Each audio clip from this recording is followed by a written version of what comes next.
আজকের ভিডিওটা আমি আমার বড় মেয়েকে দিয়ে শুরু করছি। সে তার নানু বাড়িতে তারাবাতি জ্বালাচ্ছিল, তখন এই ভিডিওটি করা। আসসালামু আলাইকুম সবাইকে, কেমন আছেন সবাই? আশা করি সবাই খুব ভালো আছেন। গত ভিডিওতে আমি আপনাদের সাথে কলমি শাক রান্না শেয়ার করেছিলাম, কিন্তু আজকে আমি আপনাদের সাথে খুবই মজার একটি রান্না শেয়ার করব, ডাঙা কাঁঠাল বিচি শুটকি। কম বেশি সবাই এই রান্নাটা অনেক পছন্দ করে থাকেন, কিন্তু আজকে আমি আমার শাশুড়ির হাতের ডাঙা কাঁঠাল বিচি শুটকি রান্নার দেখাবো। আশা করছি সবাই পুরো ভিডিওটি দেখবেন। তো চলেন রান্নাটা দেখে নিই। তো পাতিলে পর্যাপ্ত পরিমাণ তেল দিয়ে পেঁয়াজ রসুনটাকে লাল করে ভেজে নিয়েছে। তারপর তার মধ্যে 2টা শীতল মাছের শুটকি দিয়েছে। শুটকিটা ছাড়ার পর দেখবেন যে এভাবে ফেনা উঠে গিয়েছে। তো এটাতে ভয় পাওয়ার কিছুই নেই, এটা শুটকিটার কারণেই এরকম ফেনা উঠে যায়। তারপর কিছুক্ষণ নেড়েচেড়ে সামান্য পরিমাণ পানি এবং 1.5 চামচের মতো হলুদের গুঁড়া দিয়ে দিতে হবে। তারপর নেড়েচেড়ে মশলাটাকে ভালোভাবে কষিয়ে নিতে হবে, যাতে কাঁচা কোনো গন্ধ না থাকে। তারপর নাড়তে নাড়তে শুটকি থেকে কাঁটাটা আলাদা করে নিতে হবে এমন করে, আর এই কাজটা খুবই আলতো হাতে করতে হবে যাতে কাঁটাটা ভেঙে না যায়। তারপর এখানে মশলাটা কষে আসছে, এখন ডাঙ্গা আর কাঁঠাল বিচিটাকে এই মশলার মধ্যে দিয়ে দিতে হবে। আর বিয়ের আগে আমি একদমই শুটকির গন্ধটাও সহ্য করতে পারতাম না, শুটকি আমি দেখতেই পারতাম না। আম্মু শুটকি রান্না করলে শুধু বকা দিতাম আম্মুকে, কিন্তু বিয়ের পর এখন সবার সাথে খেতে খেতে অভ্যাস হয়ে গিয়েছে। এখন এমন অবস্থা হয়েছে যে ভাত খেতে শুধু আমার শুটকি লাগবে। তারপর এখানে ডাঙ্গা কাঁঠাল বিচি দেওয়ার পর ডাঙ্গা আর কাঁঠাল বিচিটা গলার জন্য যতটুকু পানির প্রয়োজন ততটুকু পানি দিয়ে দিতে হবে এবং পরিমাণ মতো লবণ দিয়ে দিতে হবে। তারপর এখন নাড়াচাড়া দিয়ে ঢাকনাটা দিয়ে ঢেকে দিতে হবে এবং চুলার আঁচটা মিডিয়াম থেকে একটু হাই করে দিতে হবে। তারপর এখানে তরকারিটাতে বলক চলে আসছে, এখন আমি নাড়াচাড়া দিয়ে আবার ঢাকনা দিয়ে ঢেকে দিব যতক্ষণ না পর্যন্ত এই পানি একবারে শুকিয়ে না যায় এবং কাঁঠাল বিচি এবং ডাঙ্গাটা না গলে আসে। তো গত ভিডিওতে তো আপনারা দেখেছিলেন যে আমার শাশুড়ি ডিম রান্না করেছিল, কিন্তু এখানে ডিম তো সব খাওয়া হয়ে গিয়েছে, কিন্তু ডিমের যে পেঁয়াজটা সেটা তো কেউ খেতে চায় না। আর আমার হাজবেন্ড তো স্পেশালি একদমই পছন্দ করে না পেঁয়াজ, ও শুধু ডিম দিয়ে ভাত খায়। আমার শাশুড়ি বলল ওই তরকারিতে কয়েকটা ডিম সেদ্ধ করে ভেজে দিয়ে দেওয়ার জন্য।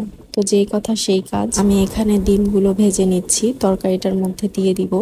এই যে দেখেন কালকের এই তরকারি, একটা ডিম অবশিষ্ট বেঁচে আছে।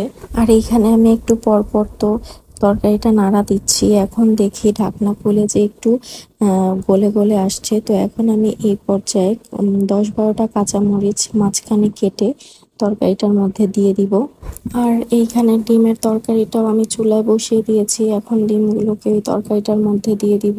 তো তরকারিটাও হয়ে গিয়েছে, এখন আমি তার উপরে একটু ভাজা জিরার গুঁড়া ছিটিয়ে দিব, তাহলে খেতে আরো বেশি মজা লাগবে। তো এখন তরকারিটাকে আমি নামিয়ে ফেলবো চুলা থেকে।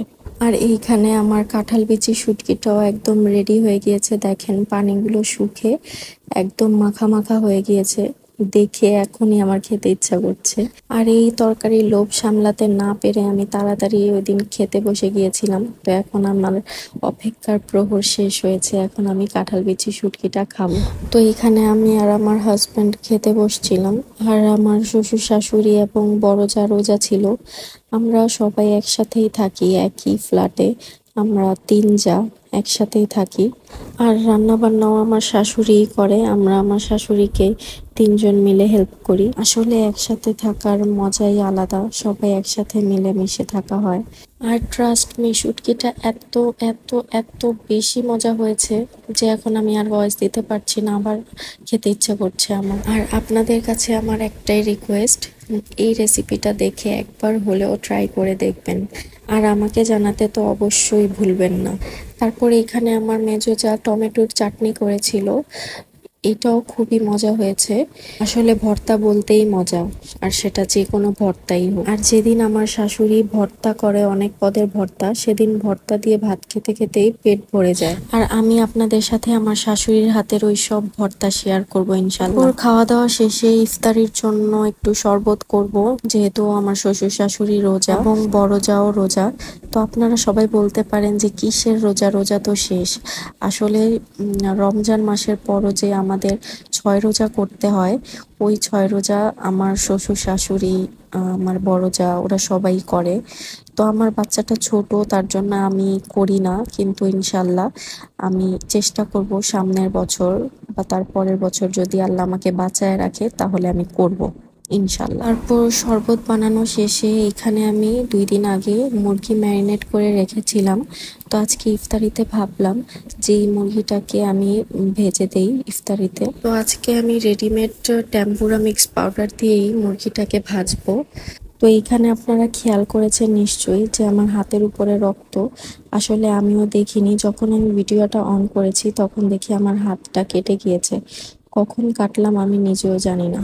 তো যাই হোক, এখানে আমি টেম্পুরা মিক্সের সাথে মুরগিটা ভালোভাবে মিশিয়ে নিচ্ছি। এই কাজটা একটু ভালোভাবে করতে হবে, ভালোভাবে চেপে চেপে মুরগির গায়ের সাথে লাগাতে হবে। তারপর আমি সাথে নিয়েছি ঠান্ডা পানি। তো এই যে এই কাজটা করে পানিতে সাথে সাথে চুবিয়ে আবার সাথে সাথে উঠিয়ে ফেলতে হবে। তারপর আবার আমি ওই টেম্পুরা মিক্সের উপরে দিয়ে দিব। তারপর পানি থেকে উঠিয়ে আবারও টেম্পুরা মিক্সটা মাখাতে হবে।